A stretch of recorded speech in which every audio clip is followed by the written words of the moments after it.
think it's important to understand that the global capital is not being thwarted by BRICS. It's not being thwarted by this transition to the global south, because that's how particularly leftists, so-called leftists, and liberals, and sort of your traditional anti-colonialist, anti-imperialist thinkers and speakers and academics,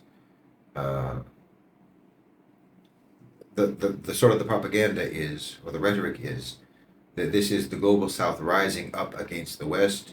It's rising up against capitalism. It's rising up against American domination, and so forth. That's not actually what's happening. This is a transition that is being engineered by the A National OCGFC. It's being engineered by global capital. This is what they want to happen because they understand that this is what must happen. Alhamdulillah, this is beneficial to global south countries. This is beneficial to the formerly colonized countries. It's also dangerous. It's also risky.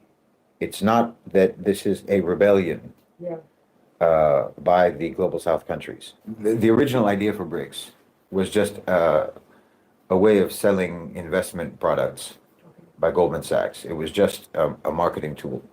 The idea, the name BRICS, was just a way of trying to sell investment sort of instruments by Goldman Sachs. But it turns out that the countries that were involved in that, Brazil, Russia, India, and China, and South Africa, have agency. Who knew? They have agency, and they could actually decide that, well, as a matter of fact, it is a good idea.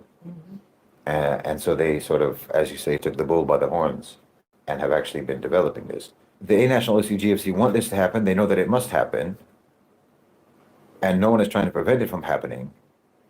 I think even at this point, the neocons are not trying to prevent it from happening. The neocons are just trying to make sure that they still get taken care of. The neocons here, I mean the military-industrial complex OCGFC, the nationalistic OCGFC. They want to make sure that they still get taken care of. But they're not trying to prevent it. So no one is trying to prevent it. However, they are very interested in what the outcome is going to be, and they want to make sure that their position is as dominant as possible.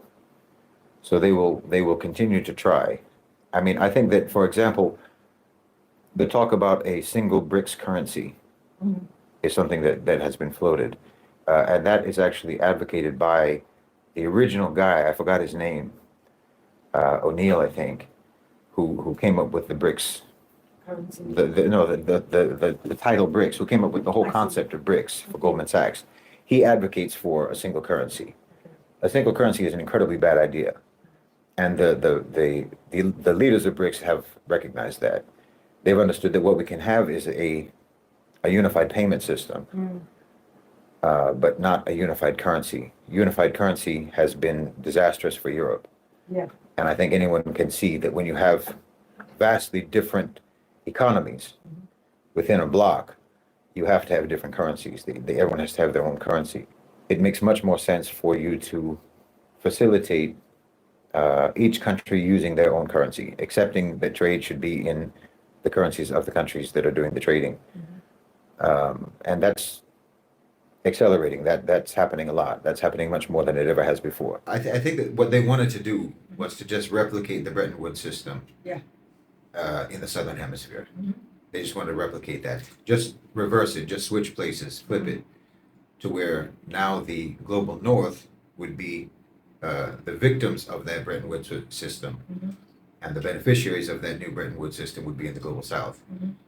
Just flip the positions, what we've had since 1945.